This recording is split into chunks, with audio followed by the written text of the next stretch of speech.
पहली चीज़ है गट और माइंड को आपको समझना होगा और इनको जोड़ने वाली वेगस नर्व को समझना होगा।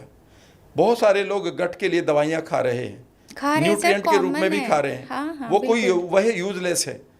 ये तो वही वाली बात है कि ऊपर से छत टपक रही है और मैं यहाँ पानी के लिए गिलास रख रहा हूँ, जो ऊपर से है कि थोड़ा सा यहाँ एक बाल्टी रख लेते हैं, बाल्टी भर गई, वो तो बाहर फेंकोगे फिर पानी गिरेगा।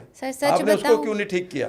लास्ट 2 डेज मैंने भी रेंटेक खाई है कि मुझे एसिडिटी फील हो रही है तो आपकी बात से मैं रिलेट कर रही हूँ कि वो कुछ और ही है जिसे मैं एसिडिटी समझ रही हूँ। बिल्कुल। आपको सबसे पहले आपके पास दो ही तो पार्ट हैं जो पूरी बॉडी को या तो है वेलनेस दे रहे हैं या इलनेस दे रहे हैं जी। अभी तो मैंने 2 ही बताया था, एक तो आपकी इम्यूनिटी है, एक आपका हार्मोन है, एक आपका ब्रेन है, चौथा आपका जेनेटिक एक्सप्रेशन है, पांचवा आपका मेटाबॉलिक सिस्टम है।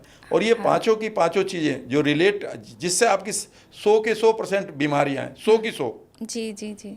ये पांच एलिमेंट जो हैं, किसी भी किताब को पढ़ लीजिएगा, किताब का नाम भी मैं बता दूंगा, याद रखिएगा। ये पांचों एरिया अगर आपके ठीक नहीं है तो समझ लीजिएगा कि आपका गट और माइंड कहीं ना कहीं खराब है। या तो माइंड खराब है, उसने आपको गट को खराब कर रखा है, गट खराब है, उसने आपके माइंड को खराब कर रखा है। तो सबसे पहला काम है, आपको सिर्फ ऐसे ही खा लें कि गट के लिए पहले आप, कई बार लोग कहते हैं कि पहले हम आराम से कुछ भी नहीं खाते थे, सब कुछ पचा लेते थे। अरे भाई, पुराने टाइम में आपका स्ट्रेस लेवल कितना कम था। अगर मैं अपने फादर के टाइम में जाऊं तो उनके पास क्या स्ट्रेस थी भाई, बादल कौन से आएंगे, फसलें कौन सी बोनी है, ठीक है ना। और हम एक यूटिलिटेरियन वर्ल्ड में जीते थे। वो वर्ल्ड ये था कि अगर मुझे साइकिल की जरूरत है तो फादर ये कहते थे भाई ये पुरानी साइकिल है, हाँ। इससे काम चला लो, और हमें खुशी खुशी उसके साथ जीने के हम आदी थे। अब हमें ये लगता है कि ये साइकिल नहीं है, 2 और साइकिल चाहिए और वो भी इस ब्रांड की चाहिए।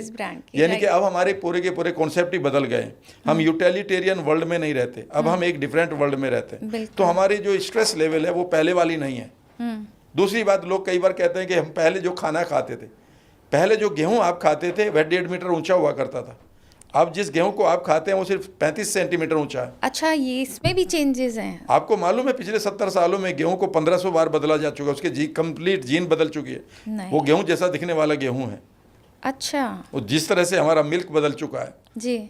तो आपको पहली चीज़ है कि अगर आपको वेलनेस को एंजॉय करना है तो पहले अपने माइंड को, नंबर 1 पेनफुल मेमोरी को, अपने पास्ट को पूरी तरह से डिलीट करना सीखें। एनएलपी के द्वारा, न्यूरोप्लास्टिसिटी के द्वारा आप पुराने ट्रॉमाज को पीछे छोड़ सकते हैं, उनके इम्पैक्ट को ख़त्म कर सकते हैं, उन मेमोरी से आप पीछा छुड़ा सकते हैं। ये एनएलपी में पॉसिबल है।